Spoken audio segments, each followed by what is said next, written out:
What's going on, guys? Welcome back to the first episode of the Load Management Podcast. Woo, woo, woo. Ethan Housen. I'm Zach Slash. I'm Rishab Jane. Yeah.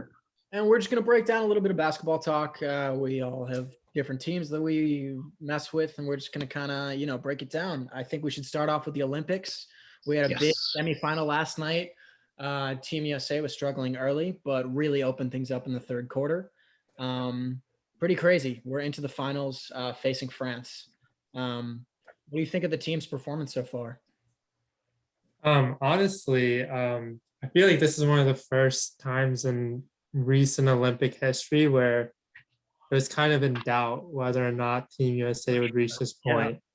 I feel like our team has just been like a powerhouse for the last 20 years, even more, 30 years, since 1992, that dream team. And then after that, we had teams with LeBron, Melo, Chris Paul, Kobe, Jordan. And this was the first year where a Durant-led team was kind of on the rocks pretty often. I don't know why Durant is now the leading scorer in Olympic history. He should be able to easily pass the team as the best player. He's just not he's not a pass first kind of guy, I think. I think it's a little when you're so used to having the top guys. I know Durant and Lillard are top guys, but even 2012 had LeBron, KD, Kobe, and Carmelo. 2016 had Melo and Durant. Durant has to be the primary scorer on this team, unless, I guess Dame or a few other role players can come up. You got JT up there too. Jason Tatum, absolutely. Who else does Levine can score his ass off. A lot of these guys can. Chris it's funny that you bring up top guys, because this year the top guy in the NBA, the MVP was a European. Well, the MVP and the Finals MVP were both European. Was not from the US. So the that's top players in the true. NBA right now are obviously LeBron, Durant, but then after that it's kind of Giannis, Luka, Jokic. We're seeing a big surge of European players. 10 guys are not from the States right now. How many? Yeah. I'd say 4 of the 5. 4, yeah, exactly. Yeah, 4 out of 10. 4 out of 10. Yeah, I would say precisely the same thing. You can even add Embiid. Embiid's not from the US. Embiid's not from the US. Gobert? I don't know. Rudy Gobert. Maybe top 20. He's a top 20, but not top 10. Defensive player of the year. Yep. It's a good final, man. Honestly, it's going to be on Friday, I think, at 8:30. And it's funny. It's funny how much the NBA has kind of shifted away from big men.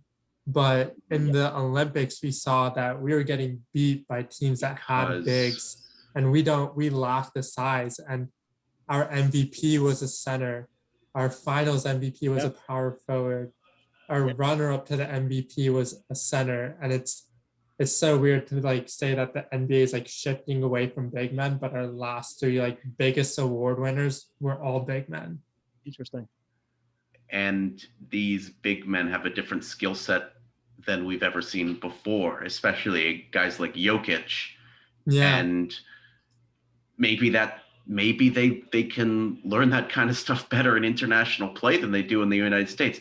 I think what I want from this is for people to give the respect to international basketball play that it deserves, because I think previously we didn't have that. Anytime a really great European player, no matter how good they are, even Luka, there was all these drafting doubts. Oh, you can't take him first. You don't know enough about him.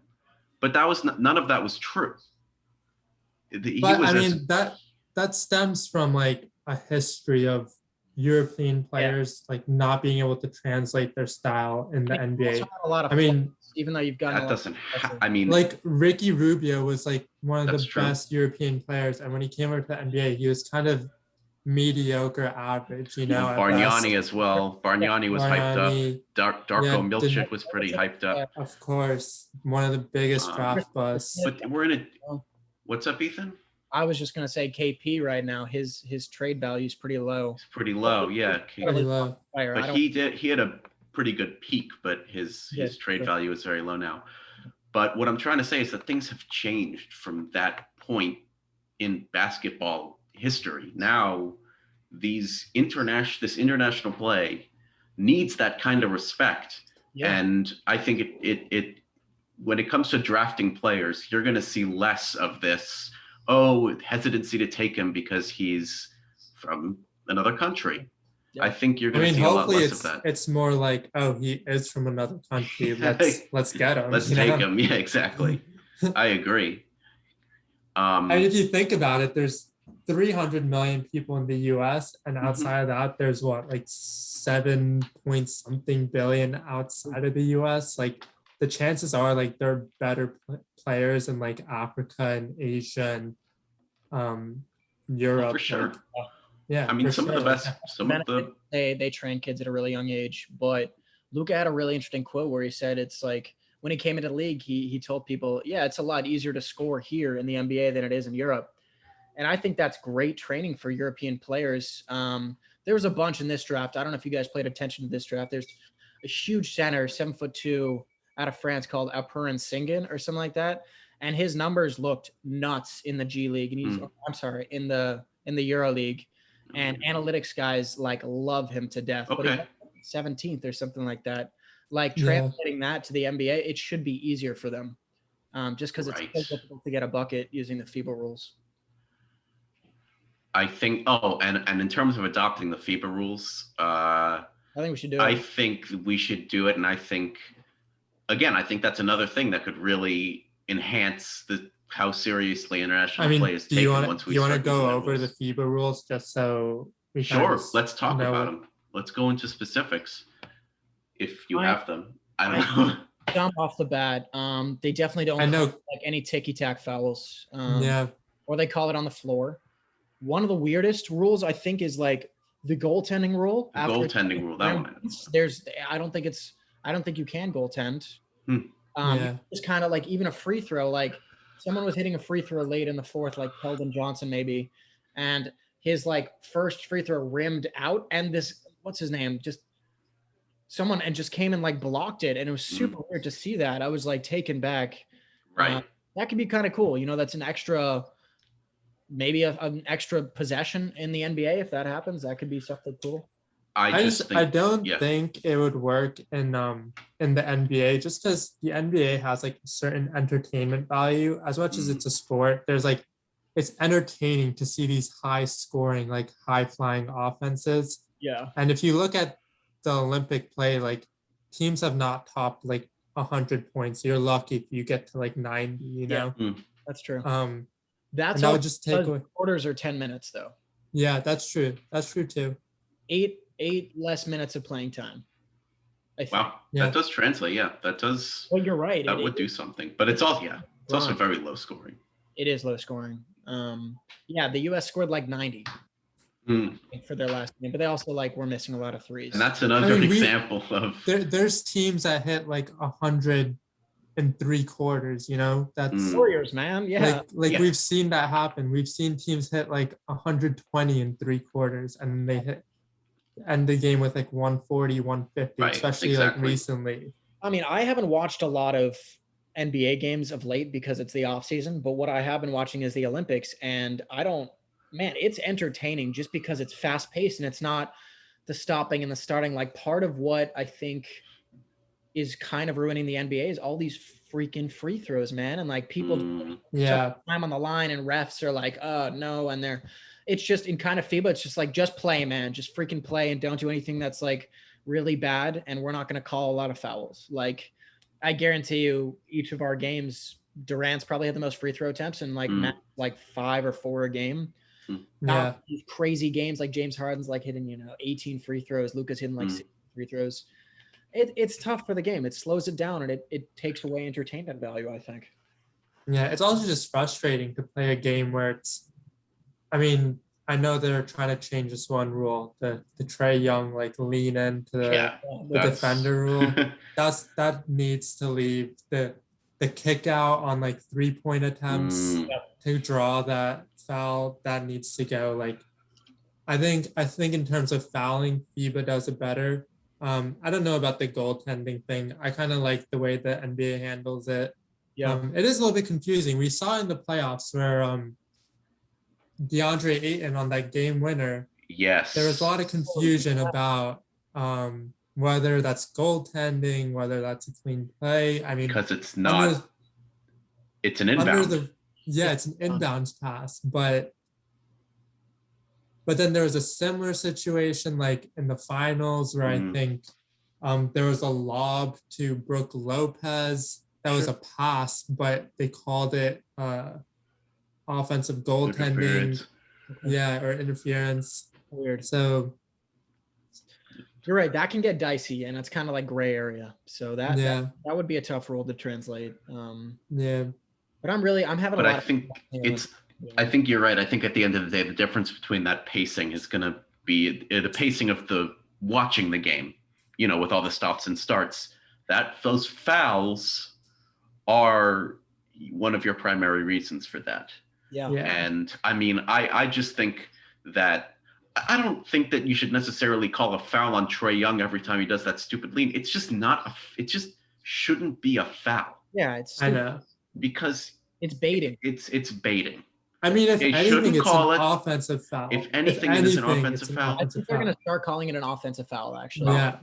I really quickly wanted to mention, I don't know if you guys remember, and I don't remember the specific game, but there was one game, I think with that DeAndre Ayton thing where they were like, literally the last 30 seconds took like 30 minutes in like real life time. And like that's the shit that everyday fans just don't have the attention span for, and like are not it's not good for the game. So I just want to mention that quickly.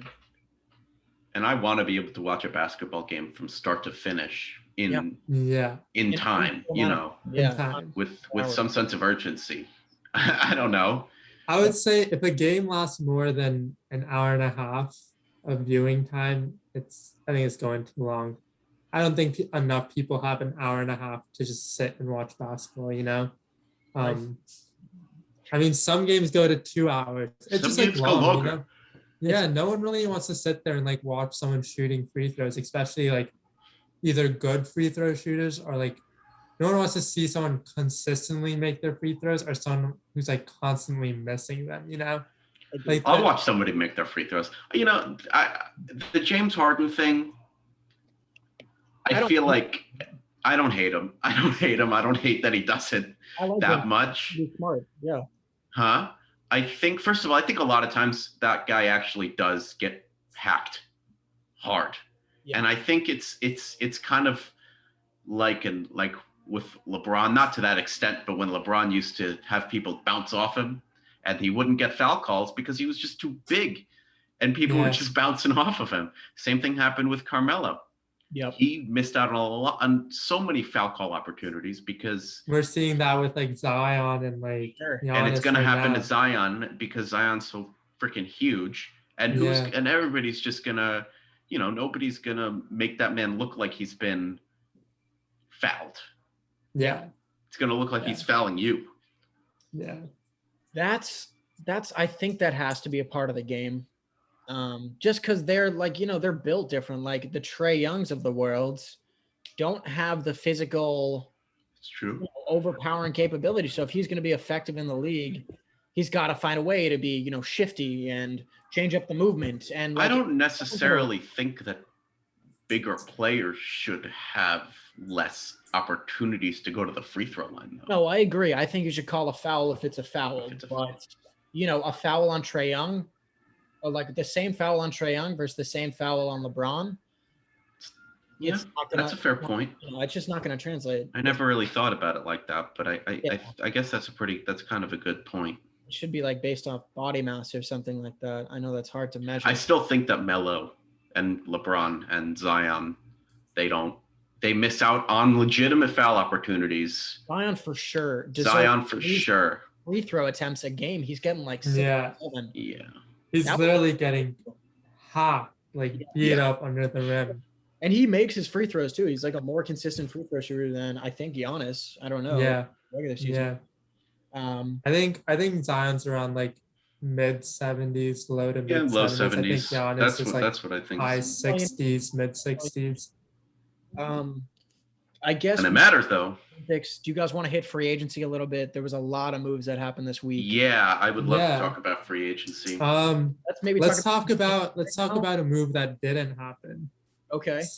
Let's talk about Ben Simmons and what do we think is going on with Sacramento? He's going to Sacramento. I saw that video. Of someone calling out the coach. And it's like, Ben Simmons, right? And the coach is like, oh, come on. Because I don't know. Does this guy have an ego problem? I mean, maybe Ben Simmons? Yeah. Or the 76ers? Ben Simmons. No, Simmons for sure.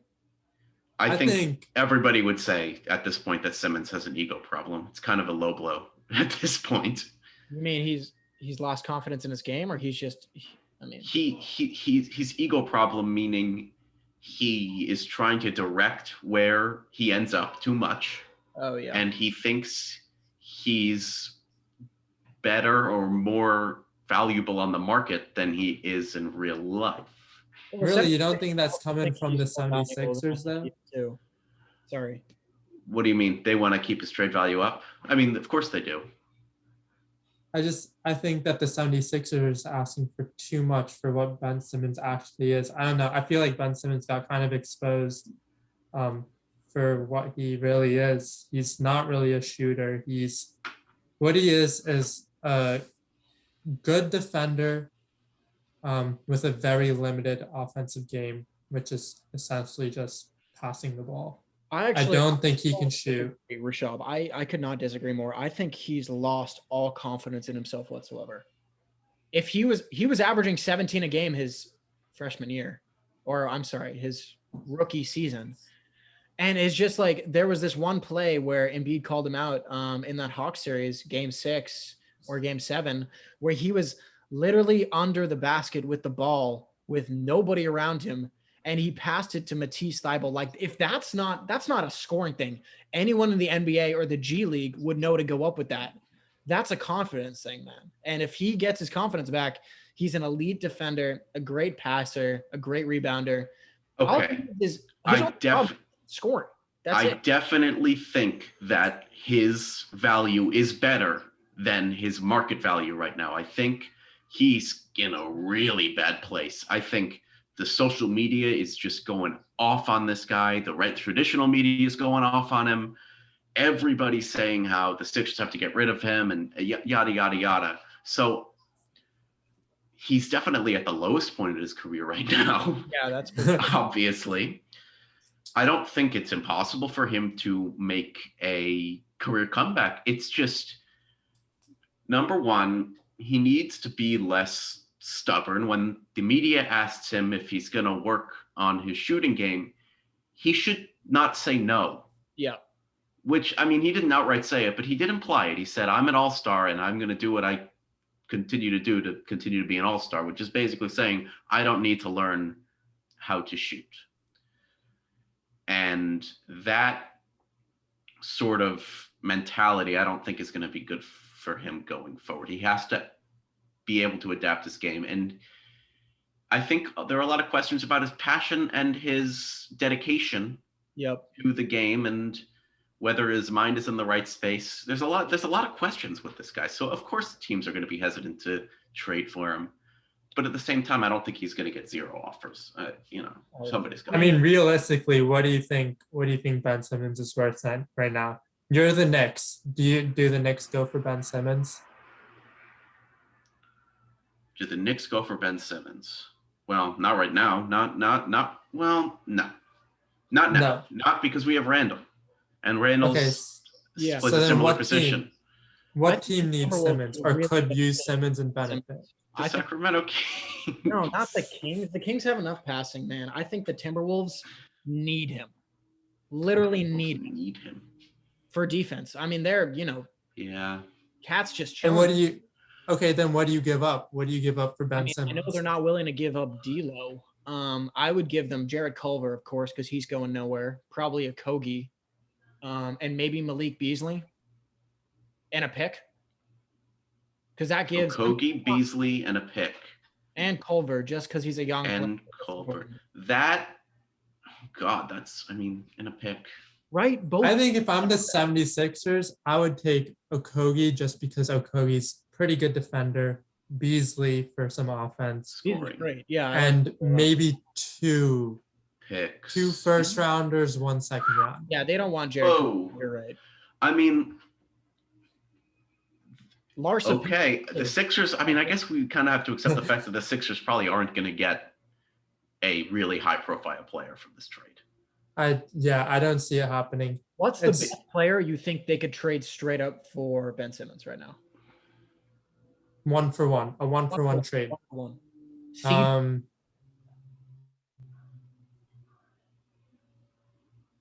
I'm thinking you could trade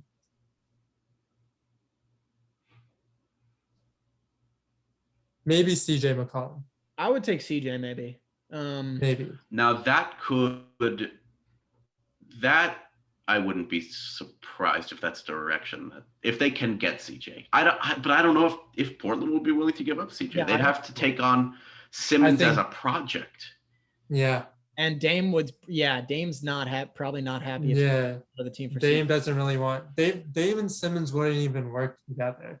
Actually, Simmons is pretty ball dominant. Simmons is like a Draymond type, like really good at passing, really good at defending. But it's different. I think Simmons is different from Draymond.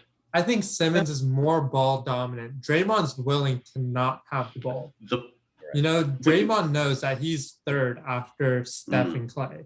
Yep. Simmons thinks that he's number 1 and Embiid and Harris are behind him, when in reality it's Embiid, then Harris, then maybe Korkmaz, and then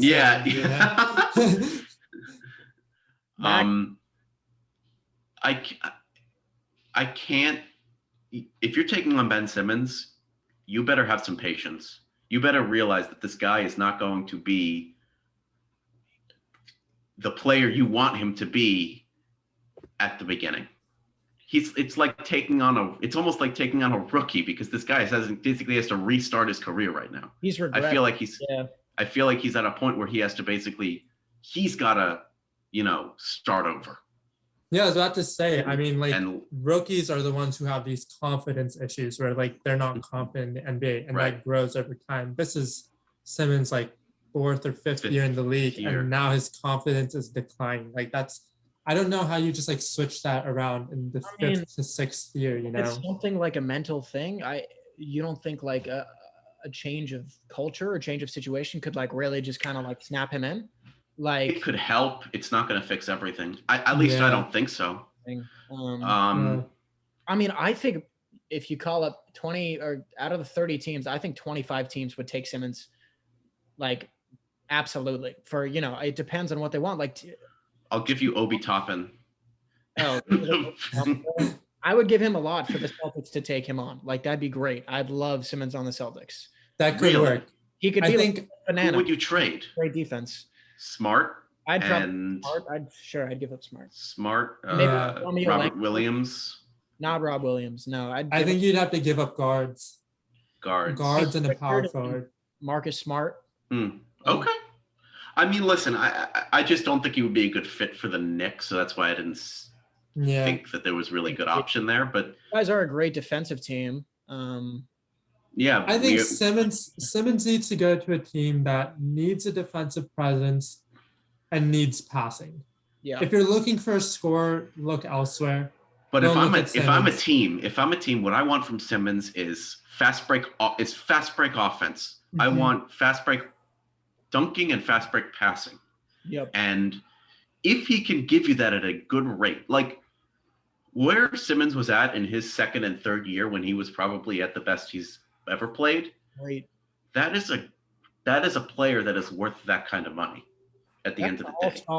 If that's an all-star, all NBA player, or unless we were all just exposed, unless it was Bard's the best player on the other team. Like, I feel like exactly so much value. I think the people saying, "Oh, Simmons was never good. Simmons always sucked." That's not what's going on here. What's going on is I think you're right. I think his confidence is too low.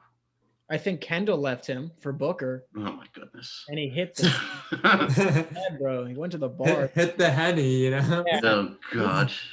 I think the Kardashian curse, man. Whatever means possible, because I think that would pair well with Zion. Actually, the spacing stuff. That would not be good. Spacing would be weird. I do not agree with that at all. Yeah. Simmons could be a small ball center. I think he could be a center. He could. Yeah. I think that's maybe the direction people should go with him. And I like Jonas Valanciunas. I'm excited about that, actually. Valanciunas is not is actually kind of a decent pick. You want to talk about the Pelicans? What are you? No, let's continue with free agency. I think there's enough going on. No. Free agency. Yeah, well, we can talk about what the Pelicans did in free agency. All right, did they even do anything? Nothing, man. Yeah, they didn't do anything. Well, they made trades. They made trades. Dude, they went all in for Lowry, and when that didn't work, they collapsed and they did not know what to do. It's the saddest thing I've ever seen. That is really unfortunate. I have to say, I am disappointed, but I am not. It's not an L. It's not an F. You know, if I had to grade their off-season free agency at this point, I would give them a C-. I think they did a good job. Break down the move. They did a great job in dumping Bledsoe and Steven Adams. Yes, especially I agree. Bledsoe's contract. I liked that move when it happened. Getting Jonas Valanciunas off of that was huge because Jonas is a center that can stretch. Yes, that frees up paint space for Zion. He's not the best defender, but he's all right, and he's a good rebounder. That was the highlight. Yep. That was the best move they made. Everything after that, that's where I fault them. I think going after Lowry to begin with, I don't think he was a point guard that they needed. I think there were so many better second tier point guards on the market, like Reggie Jackson, who's still available, Dennis Schroeder, who is available. I think there were a lot of point guards that were available. I think Lonzo, considering Lonzo's chemistry with Zion, if you gave that a little bit more time to develop, could have been something. Yep. I agree with that. I think Lonzo, I wish we had him. We had gotten to keep him because he's young. He fits the timeline.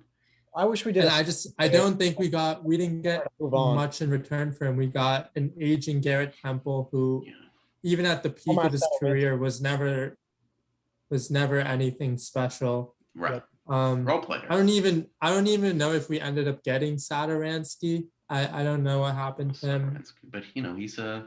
No, we did. He's not a terrible player. He's not a bad player. Backup. But I mean, he's a good. He was playing. Was it confirmed that we actually ended up getting Satoransky on the team? I checked the other day. I checked the roster yesterday, and Garrett Temple showed up. Satoransky didn't. I just wanted to mention pick really quickly in the Jonas Valanciunas trade because I was watching the draft, and at 10, which was our pick originally, Memphis took Zaire Williams, who's kind of a project player. Yeah. And then who did we pick at 17? He was a great. We got Trey Murphy, who's a pretty good pick. He was supposed to go at 12th anyway, so that was an absolute dub of the trade. I think we offered Chris Paul $100 million for 3 years, and he really thought about it and then turned it down. But I heard he used it to leverage Phoenix into a better deal. Damn. I mean, I didn't expect Chris Paul to leave. If I was Chris Paul, I would not leave that team. I agree. Yeah. But I think Lowry is, as much of a B-rated Chris Paul as you can get. He is. So I don't blame them for going all in for Lowry. I just wish they had a backup plan, like someone like Spencer Dinwiddie. I would have really liked someone. I would have liked Dinwiddie. Dinwiddie's I good. would have taken Jalen Brunson from the Mavs. Would have been a nice pickup. Literally anyone except for a very inconsistent shot chucking, batted defense. Devontae Graham, unfortunately. I do have to say, I feel like we, now that you brought up the draft picks that we traded, we traded the 10th, got the 17th, which I thought we nailed. I thought we nailed that draft pick. Then in the second round, we gave up, I want to say, the 40th and the 53rd picks. At 35, we drafted Herbert Jones, I think, from Alabama. I don't know Herbert. Have you ever heard of him? I don't know Herbert. We skipped out on Jared Butler, the most valuable player in the NCAA championship, one of the best defenders in the draft, who got picked up at 40, which was our pick that we traded. That's something that I'm really disappointed in. I hope it comes to bite us in the butt. Shit. I think we lacked defense. It's so scary. And I feel like this was the offseason where David Griffin could have made it like better and salvageable. And he really kind of shit the bed. Plateau. Yep. Yeah. No increasing for you. I know we're not done and there's still moves to be made. Like I was thinking like maybe we could trade for Colin Sexton, which could be kind of cool actually. I kind of like that. We could just be a really good offensive team and just forget about everything else. Here's a question. That's already the identity of the team. Here's a question for you about a little bit of a curveball here about the Pelicans. How bad would things have to go before you started considering trading Brandon Ingram? Honestly, I thought about this a lot because I thought Zion and Lonzo were the better pairing than Ingram and Zion are. Okay. I think that Ingram and Zion are both very ball dominant players that can do the most damage with the ball in their hands. And obviously, I think Zion is a better player than Ingram. I thought the pairing of Lonzo and Zion worked out much better just because Lonzo likes to pass, Zion likes to catch. Sure. I think that Brandon Ingram, from the day he entered the league, was always seen as like a Kevin Durant, like 2.0, or like, well, obviously not as good as Kevin Durant, but projected to be a Kevin Durant. And I don't think he has lived up to it. I mean, he definitely hasn't lived up to it. Yes. I don't think he will live up to it. I think, in my opinion, because what I heard was that Ingram wants to go to the Heat. If he wanted to get traded, he would prefer to go to the Heat.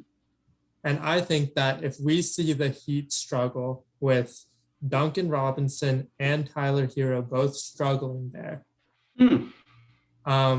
I would consider trading Ingram for Hero, Robinson, and a pick. Because I think that provides us 3-point shooting, kind of what the Bucks did with Giannis, you know? They surrounded Giannis with these shooters. And I think Zion and Giannis have very similar play styles. They're both these like dominant paint forces. Giannis and obviously if you create a wall. The year too, so I'm sorry. It's what's up? Yeah, Zion's just offense. Giannis is everything, though. That's true. I mean, Zion can play defense. He didn't play defense last year in the NBA, but we saw some crazy highlights in college where he would block balls into the rafters. I think he's a very hit or miss defender. He either slams a ball or he completely whiffs on defense. Yeah. He's just not. He just has to. I think he just do more experience. He needs to play more. Yeah. And he needs to. NBA defense is very complicated. So it takes time for players. He needs to get his conditioning. Defense is all conditioning. So he's obviously out of shape. He needs to condition more. Yeah. But yeah, I think if it's on Brandon Ingram really quickly, because I feel like Brandon Ingram, I like the KD comparison. I'm actually going to say a little DeMar DeRozan. Without but Brandon Ingram's a much better 3-point shooter. I like the career arc of DeMar DeRozan is he was not a really good defender. He was a great scorer for a very long time, a lot of free throws. And then he gets to San Antonio and he starts averaging like 6, 7, 7.5 assists like the past 3 years. If Brandon Ingram can like get that pick and roll game with Zion, I think they could be lethal. And if he starts defending better, because Zion and Brandon Ingram both have like very good defensive potential. Like Brandon Ingram's lanky, like KD could block shots. guard great players. You know, he just got length to be in the passing lanes. He just has to develop a little bit more on that defensive end. And if he gets better in the pick and roll, I think that's a great pairing. I don't think you break them up. I think you really try hard to keep them together because they are two of the players on your roster who have the highest ceilings out of everyone. And in that trade, I don't care what you do. Whatever team gets the better player wins the trade. That's like what happens 95% of the time. So Miami's going to win that freaking trade. Like Duncan Robinson is capped at like 18 points a game on great efficiency, kind of good defense. You know, it's not going to be that dominant, like, yeah, I guess. I mean, the way I'm seeing it is it's all about like finding the roles, you know, like I don't really understand like what the Pelicans offense is with a shooter like Ingram and a post presence like Zion. Yep. It's like very confusing to me, like what kind of offense they're running. You know, are they running the offense through Ingram? Are they running it through Zion? Is it kind of like a? That's true. Is it kind of a Ingram? It would be better with a point guard, with a more pure point guard. Yep. It would make more sense and it would be more traditional. But it doesn't mean that Brandon Ingram can't have some of those skills. He does. He has ball handling skills. He does have passing skills. He averaged nearly 5 assists on the previous season. That's pretty good. So it is a bit of a weird fit though because of their size. Because they're both like the same height and they play small forward and power, and they both play power forward sometimes, and that is the toughest part of the fit. I think their play styles have potential together because, Brandon Ingram can do most of his damage from the outside and Zion can do most of his damage from the inside. That's what I like about their pairing. I didn't know that they were the same height. That's kind of weird to think about. I don't think they're the exact same height. I think Ingram might actually be taller. Yeah, I think Ingram's a little bit taller. Our starting lineup is not that bad right now when you actually think about it. Like, we didn't whiff that hard. It's JV at the 5, Giannis at the 4, Brandon Ingram at the 3. And then you can put either Kira Lewis or Nickeil Alexander-Walker in at that 2 spot. And then Devontae Graham. Graham's a guard. I don't think Graham should play point guard. I think he's more of a shooting guard, in my opinion. And I'm just kind of confused as who we play point guard. We have Kira Lewis.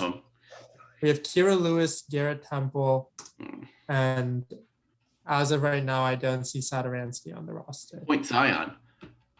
Zion at the point. Yeah. That's true. I think Zion at the point really works, but then who plays our power forward? Ingram. Well, he would be power forward, but he would, run the point. Yeah. I mean, listen, the guard there. Zion is a power forward and he's not going to be a center because of his lack of defense. And at least not yet. That's too small. And I mean, his obvious natural position is the 4. I think Ingram, if he could handle the ball more.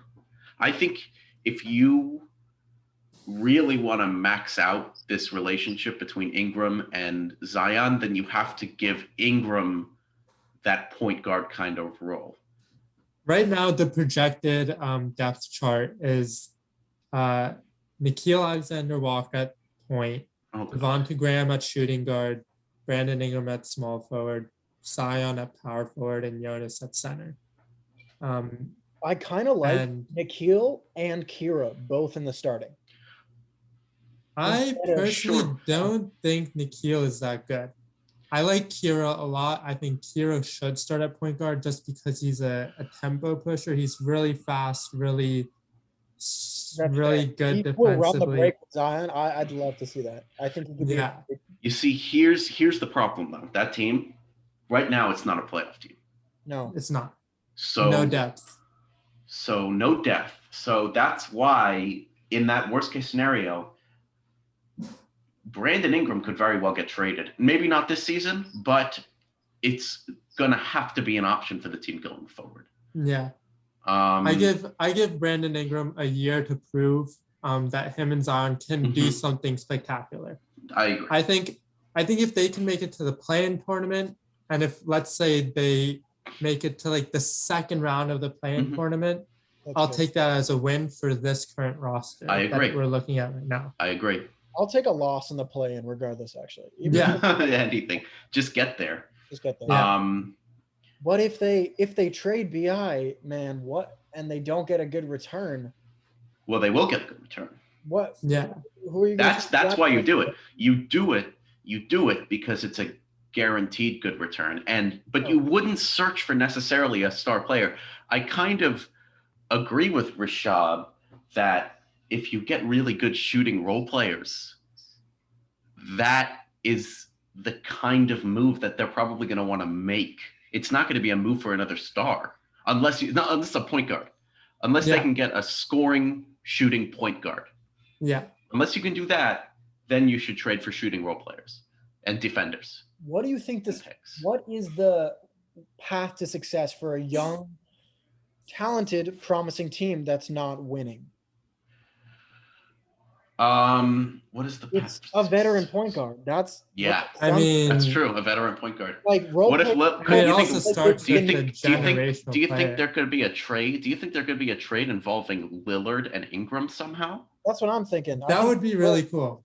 Because that's a playoff team. I don't care who's on the roster with Lillard. That's a playoff team. So if they give the Pelicans Lillard and the Pelicans give Brandon Ingram and picks and maybe another player, that could definitely be the kind of trade that gets speculated during the or even during midseason. Yeah, it could be. Yeah. Let alone the offseason. Could happen. I'd say if the Blazers season isn't going well, Dame's probably getting traded by. Yeah. They start, I just don't know what Dame's appeal to coming to New Orleans is. That's a fair point. That's the toughest. To play with Zion, to play with Zion though, that's the point. That's true, but is Zion another player? Because Dame needs someone else to help him get through the playoffs. I also heard Dame's like only headed to New York. Like that's pretty much. You want to talk about the Knicks? Speaking of New York.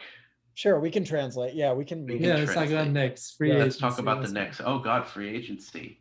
You guys brought back a lot of your guys. So let's break it down. We brought back Rose. We brought back Noel.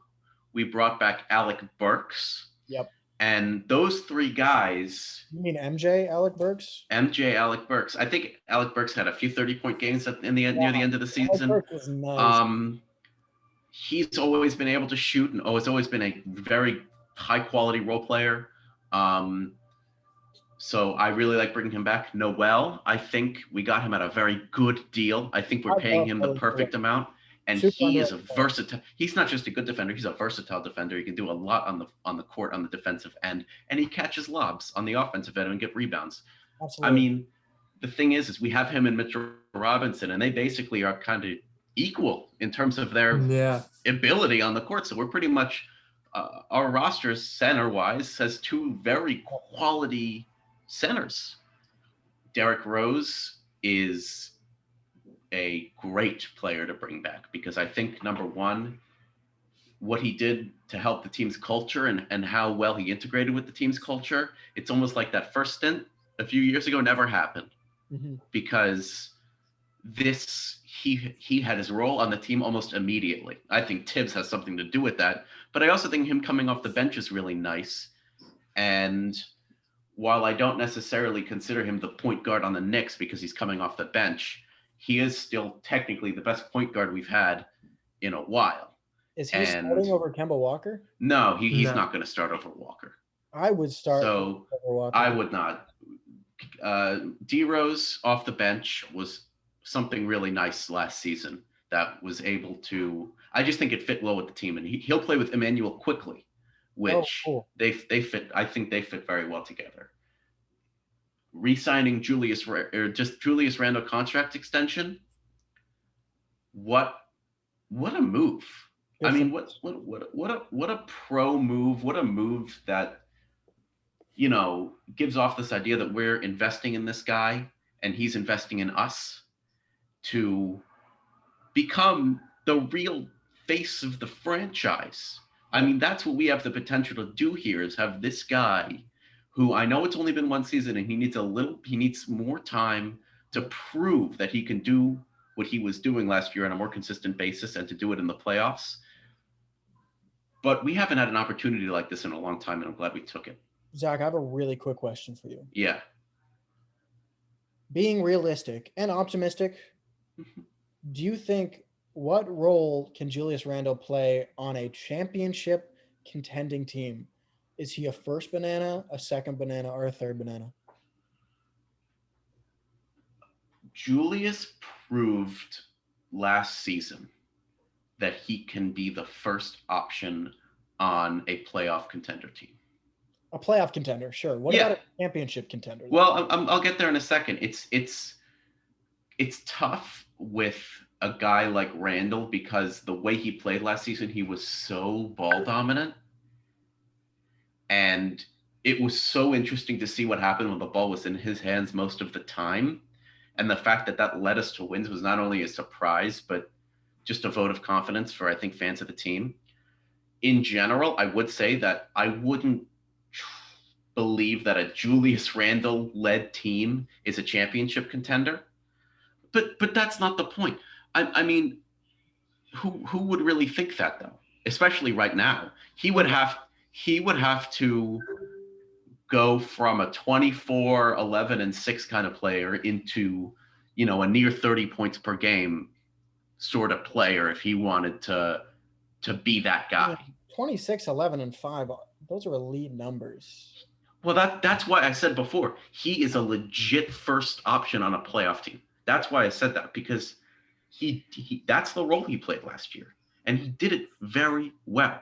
The playoffs were a different story. Yep. He got double and triple teamed. Yeah, they guarded. We didn't know what we were going up against with the Atlanta Hawks. Done. We weren't ready. Done. I think that that's all true, but I don't think it's a means to give up on the fact that Randall can seriously, be that number one scoring option and passing option as well. He led the team in assists and rebounds. Now, what's important to remember is that we have RJ Barrett. Yep. And Barrett had improved so much from his rookie to sophomore year that, especially when it comes to his three-point shooting, and he's so young, he's 21 years old. Wow. I think the sky's the limit for him. I mean, he's not the most consistent player, but he's 21 years old. He's not going to be the most consistent player. I think he's a versatile scorer. I think he can score inside and outside, and I think he has potential to be a good defender as well. I think he's already a decent defender, and I think he has the potential to become more than that. So, depending on how this Kemba thing plays out, which, again, another move that I think invests in this team now. And I think having the ability to invest in a team that we have now is something that the Knicks desperately needed. Yeah. So I agree that, we're not championship or bust, and but we are win now. Yeah. Yeah. We want this team to be the team. I want to try with this. You're definitely playoff or bust. Yeah. Definitely playoff or bust. Playoff or bust. I have a question. Mm-hmm. If let's take out the Nets and the Lakers from the league, right? Do you think this Knicks roster has a shot at the championship without the Nets or right now? The one right now?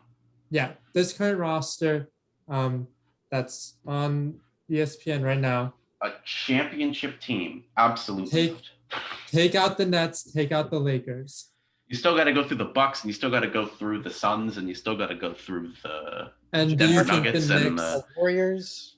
You don't think the Knicks did enough to put their talent on a similar pedestal as these other teams? I think we're investing in our team.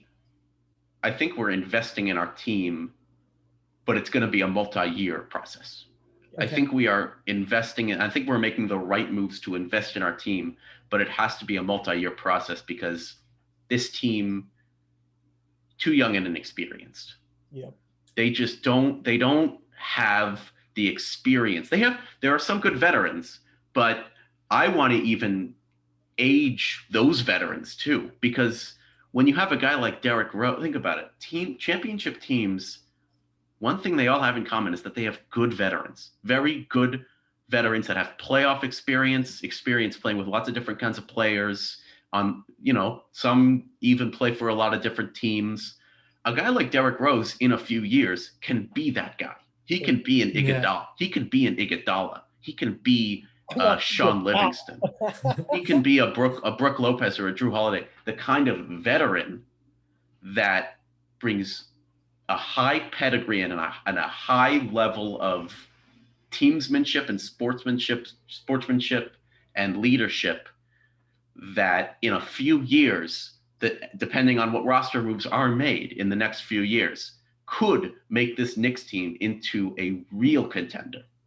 Zach, I fully agree. Also, it's Tibbs guys too. It's Taj Gibson. Exactly. And I love the veterans. I love the veterans. I mean, one more thing too. I think after that series, I think everybody knew what New York's problem was. Not enough shot creation, not enough offense. The defense, you guys were holding Atlanta to like 89 points sometimes. Yeah. You went out in the offseason and got Fournier. Yeah. East from the 3, Kemba Walker, re-signed Alec Burks, re-signed Derrick Rose. That's 70 points most nights right there. That's great. And I'm very proud of the team. I am happy and I am really excited for the season. I haven't been this excited for a Knicks season in a long time. You finessed Kemba. Finessed. And he must have really wanted to come. I mean, come on. Kind of an overpay, to be honest. But if you were to, it's basically 4 years, 85 for Kemba and Fournier. So you guys, right? And you just stole the Celtics backcourt, which No, the Celtics are in a pickle. Kemba's a veteran too at this point. Kemba is a vet, and he's again, 31. That's why 2011, right? That's why I think that this team needs a few years. How many years? 2 or 3. 2 or 3. There's so many teams in the NBA that need 2 to 3 years. Yeah, you're right. But I think the Knicks are at least one of those teams that maybe you could actually justify it. Yeah. Because I think having all these veterans, because look at any championship team. Yeah. Veterans. I was you don't win. You were saying that, and I'm like, yeah, man. They got Drew Holiday, who's been on a lot of teams. PJ Tucker, Brooke Lopez, PJ Tucker, who's seen some stuff. You got to get players who are like in the later years of their career, who are willing to take a pay cut. Like Brooke Lopez was being paid like 5 years or $5 million a year. He's a $15 million player on like any other team. You need guys like that. You need people like that on a championship team. It is absolutely a necessity. Yeah. It is why the Bucks won. Yeah. I mean, the Celtics have veterans, but they also were a lot of young guys. And we do not have any veterans right now, to be honest. We have Al Horford. Who? The Celtics? The Celtics. The Celtics have no veterans. The worst. Marcus Smart is kind of a veteran. Marcus is a veteran, sure. But man, I guess a very young veteran. A thin roster. Young, sheltered in place veteran. He hasn't seen much of the league outside of Boston. That's true. He's been but he's seen a lot. He's seen playoff success. I guess he's seen players. He's seen playoffs. Yeah. I mean, he's only really seen as much as like Tatum and Brown have seen, right? Like I don't. He was. Yeah, but I think he was there before. Didn't he play? Did he play with Rondo? He's the next year. Maybe he's left. Okay. He was drafted in 2014. There was a drought. There was a drought when Rondo, Pierce, and Garnett all kind of left. Rondo was there for 1 year after Pierce. The crazy Billy King Nets trade. Oh, right. Which is iconic. And then we were rebuilding for 2 years with Isaiah Thomas and Marcus Smart and Avery Bradley. Yeah. We got to resign AT. Let me just quickly hit with the Celtics. Really upset about the offseason we had. We literally didn't sign anyone who I'm happy with. We had Moses Brown, literally let him walk and just picked up Enes Kanter. I don't know why. My God, Enes Kanter is the worst defender I've ever seen in the league. We have no depth. We're probably going to start Peyton Pritchard at the 1, who is in his second year. Aaron Nesmith, like we're really counting on guys to make jumps that we shouldn't be counting on. And I don't know where we go from here. We were a 7th seed this year, man. I don't even if we don't make it looks like right now, it looks like right now you guys are starting Marcus Smart at point, Josh Richardson, who you guys got from Dallas at shooting guard, Jaylen Brown at the small forward, Jason Tatum at the power forward, and Rob Williams at the center. Actually, that's a very good defensive lineup. But I think we're also plateauing. I don't think we have like any giant like peak raisers on that team, you know? I don't think you guys have the offensive firepower to match up with some of these top 3, top 4 teams in each conference. Yep. Other than Tatum, and it'll be interesting to see how Brown comes back from his injury, but it just seemed like all of the playoff teams from this year got better except for the Celtics. Yeah. It kind of you guys lost more players than I think you guys actually got back. We picked up Horford and Richardson and lost Fournier and Kemba. Yeah. Okay, so let me ask you a similar question to one of the questions I asked before. When is it going to get so bad for the Celtics that you have to trade one of the Jays? Dude, it's so sad that people are talking about that because the Celtics have been like in the Eastern Conference Finals as of very recently. For the last 5 years. Yeah. And like they're already talking about blowing it up.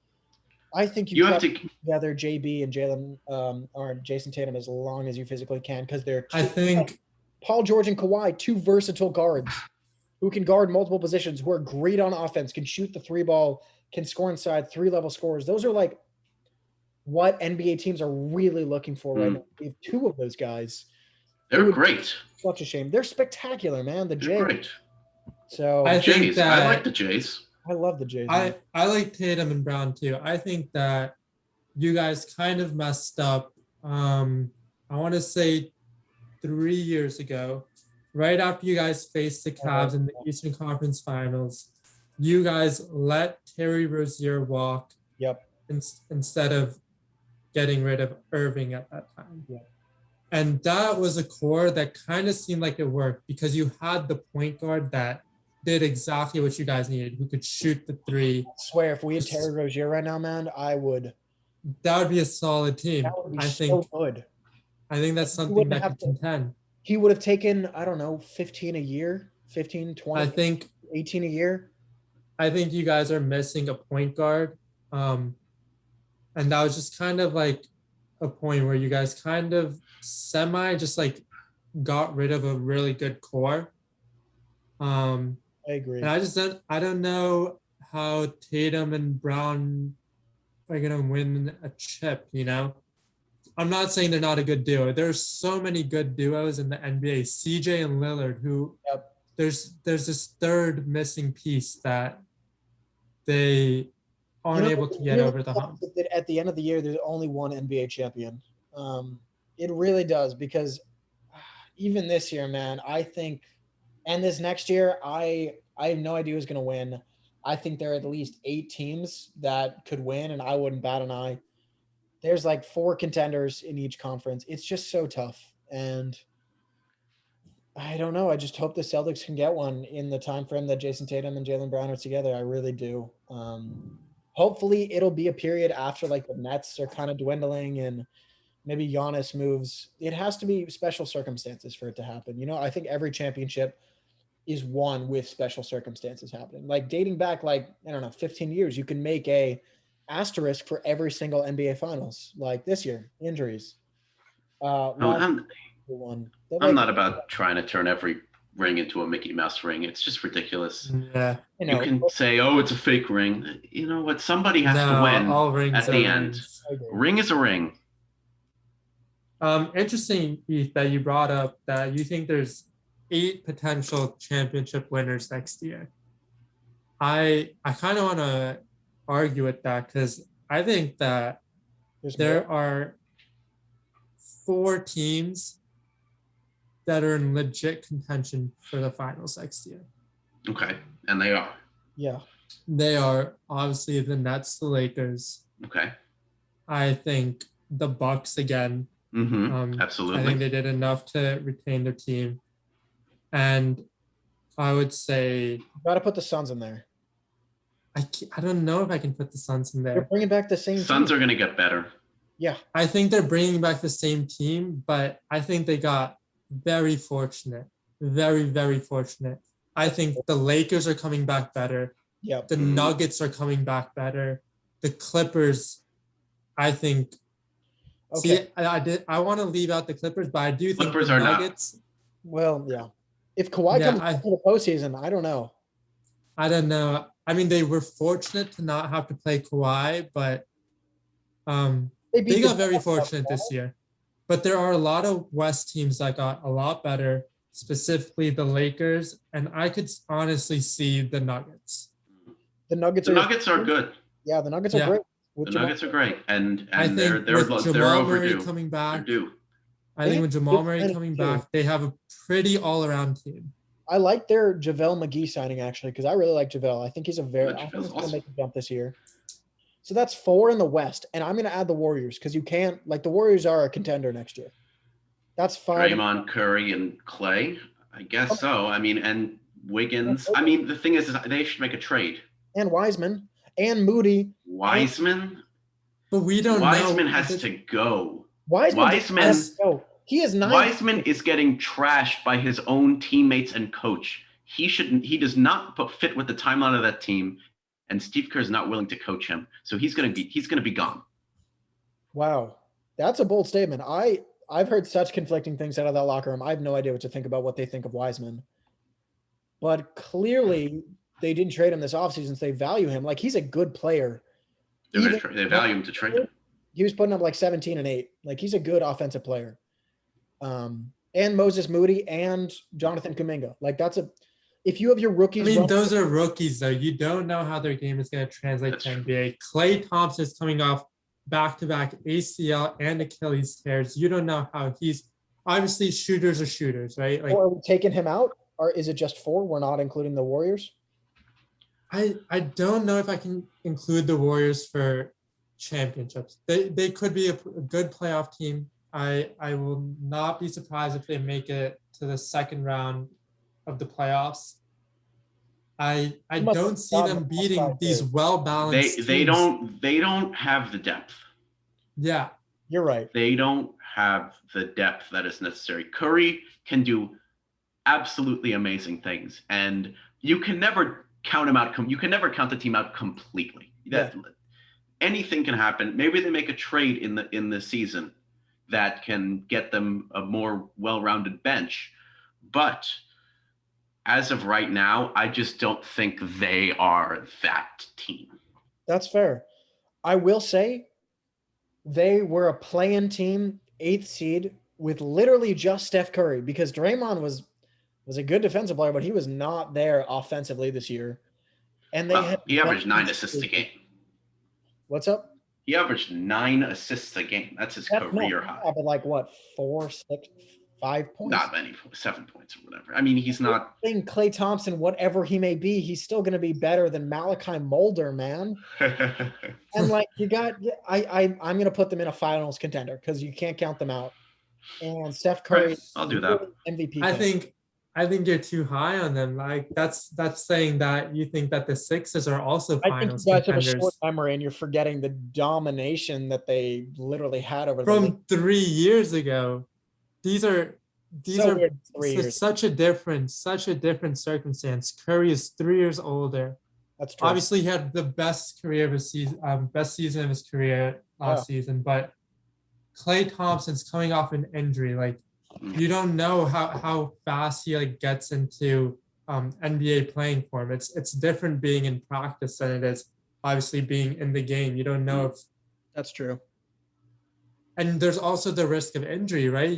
Someone who tore his Achilles, tore his ACL, there has to be something in the back of your mind that he's got to be some worry of another injury. Yeah, I do worry about that. You're right. I agree. They have a lot of young players outside of Curry, Thompson, and Green. Everyone else you named are young. First and second year players. Well, Wiggins. Wiggins. Wiggins. Okay, Wiggins, but Wiggins hasn't seen any real success in his life. No. You know, like these are just players. He did when he has seen some success in his life. He's in the NBA, and he won Rookie of the Year. He made $300 million. No success in his life. Damn, that's you really going hard on this man. No, I loved Wiggins out of high school, but I like Wiggins. I like Wiggins. I think they should. I think he's a good player. What do you guys think about a Wiggins for Simmons swap? I think they're like comparable players at this point. I just don't know why the Sixers would. I don't know why the Sixers or the Warriors would want. That's yeah. They have Draymond. Draymond is everything Ben Simmons would love to be, and the Sixers wouldn't want Wiggins because he's not a knockdown shooter. If I'm the Sixers, I need knockdown shooters. Yeah. Seth Curry was like their best player in the playoffs. Yeah. So finish this list though. We have 4. There's a lot more. I would put the Miami Heat in there after offseason additions. How do you I don't know if they're a lock for championship. I would be They have Victor Oladipo. I would be surprised. I would be surprised if the Heat are there and the Nets and the Bucks aren't. Well, I think they're all contenders. I think you'd all have to put them in there. And Adebayo needs to take another leap. He needs to be with the top centers in the league. Agreed. Because more offensive. They're banking on a guy like him. But what I will say about the Heat is they have veterans now. They have Lowry and they have Tucker. They signed and they have Tucker and they have Butler. Yeah. Unfortunately, they shouldn't have been so bad last season. They were so bad? I think COVID. Up and it was not a conducive environment, and the playoffs were tough. Like Tyler Hero really was supposed to take a leap, but they should have been better. I mean, I know Jimmy got COVID, right? Jimmy Butler got COVID. Yeah, Jimmy got COVID. I think Tyler didn't progress. Let me list the depth because I think this is nuts for the Miami Heat. It's literally Kyle Lowry, Duncan Robinson, Jimmy Butler, PJ Tucker at the 4, Bam Adebayo. Off the bench, it's Victor Oladipo, Max Struss, who's pretty good. Hero. Tyler Hero. They brought in. Who else did they bring in on minimums?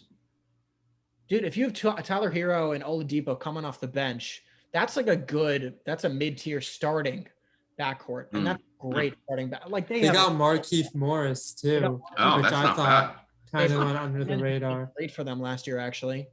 I think they're a great team. I think that's solid. I'm not denying it. I love the Heat. It takes a lot to win a championship. Are a great team for sure. All I'm saying is that I would be very surprised if it's the Heat and not the Nets or the Bucks. I agree. That's all I'm saying. Next year.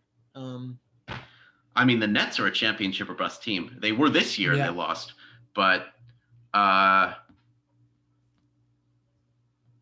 injuries though, man. Injuries. They were literally a half a centimeter away from going to the finals. I feel like we forget about that because it's just Western Conference Finals because KD hit a 2 instead of a 3. I know, but at the end of the day, this is a championship or bust team. Even with injuries, if they don't win, if this is the team that they're locked into. They're locked in, so they have to win now and championship or bust. That's what the team is.